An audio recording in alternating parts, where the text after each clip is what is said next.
This past year alone, 10 NBA players and a number of college basketball players have torn their ACL. This injury has affected many athletes across Green Country, including one ORU player injured just a few weeks ago. New tonight, Harold Kuntz reports on the long-term impact this injury can have on a sports career.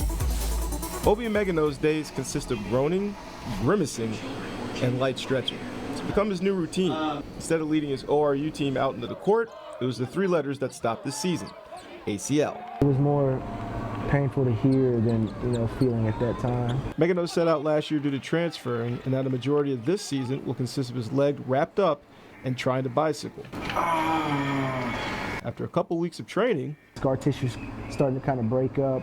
It's leaving me to be more free. I can walk around a little bit better.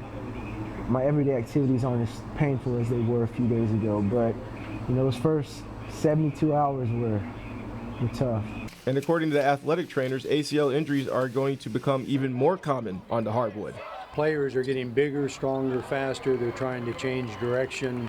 Large, well-muscled guy like Obi that's trying to stop or change directions on a dime, there's a lot of force on his knee, and if he catches it just right, it puts more force on the ACL than he can stand. TU head coach Danny Manning had 3 ACL tears in his NBA days when recuperation was tougher with less technology. You're going to come back, you're going to be as fast, or you're going to jump as high, you're going to be as quick. So there are a lot of things that happened on that first time that it's just unknown. And the third time was easy to adapt because I know what I got to do. I've been there before. For Manning, it derailed an all-star career. You have a little pity party for yourself, to be honest with you, and then you get over it. Former TU football player Brian Burnham had an ACL injury in the first game of the 2012 season against Iowa State. The second he hit me, I knew it was my ACL. I was on the ground, just why me, why me? The NCAA stopped his return to the field, not granting him an extra year of eligibility.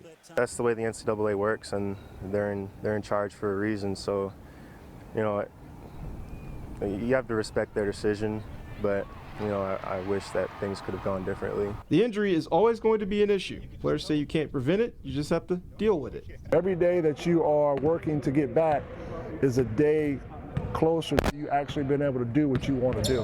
And that's your driving force. Megano says he had 2 brothers go through ACL injuries and 2 cousins returning from knee injuries. But through his family, he gets motivation. There's positive to be taken out of all these knee constructions that our families have, and I think that after this one I'll be done, hopefully, knock on wood. Whether I'm sitting out or not, I still can learn the game. Harold Kuntz, News on 6 Sports. Megano is a redshirt sophomore and will have 2 years left if he doesn't get an extra year of eligibility. Burnham says he's hoping now for a tryout with the Canadian Football League.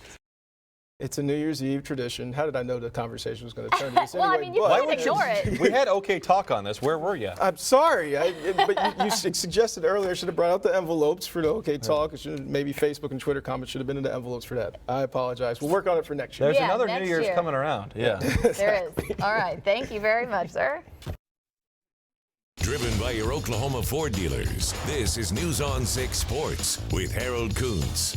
Start out with the big news of the day, and it's not good news. Thunder guard Russell Westbrook had arthroscopic surgery on his right knee today and will be out until at least the All-Star break on February 14th, meaning he'll miss about 27 games.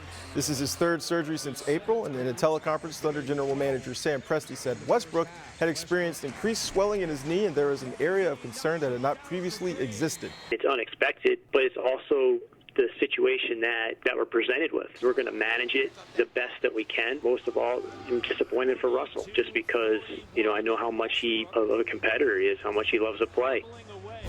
The rest of the Thunder in Charlotte tonight taking on the Bobcats, and it's 13-10 Charlotte in the first quarter. Another injury tops the Napa Sports Desk tonight. Dallas Cowboys quarterback Tony Romo had back surgery today and will miss Dallas's 3rd straight season finale with the NFC East title and a playoff berth on the line. Coach Jason Garrett says Romo underwent surgery Friday after consultation with doctors during the week following his injury in a win over Washington. Kyle Orton will start for the Cowboys in the winner-take-all game against Philadelphia on Sunday night. It was a New Orleans-style entrance for the Sooners at Louis Armstrong Airport. Oklahoma getting off the plane for their big game against Alabama. The players shook hands with Sugar Bowl dignitaries, but did not do the second-line dance. Coach Bob Stoops said that he is unsettled at the quarterback spot, and Alabama coach Nick Saban says both OU QBs present a different challenge. I don't think there's a whole lot of difference. The Oklahoma State Cowboys reported to Dallas to begin Cotton Bowl preparations. One of the big perks of playing in the Cotton Bowl isn't just the Apple electronic products they get in their gift bags, but the Cotton Bowl experience is, shall we say, grand. Getting the opportunity to play in AT&T Stadium and the hospitality has not been lost on the players. They've heard from the older guys how awesome the Cotton Bowl is.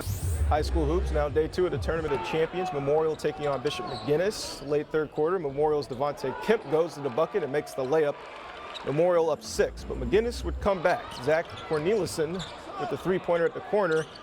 B. MacG up 42-36, and they win 45-43 to advance to tomorrow's title game. Ugly Christmas sweaters for the Oilers as they face Wichita. 42 seconds into the game, Dustin Donaghy's wrister finds the back of the net for the 1-0 Thunder lead. Wichita won 8-2.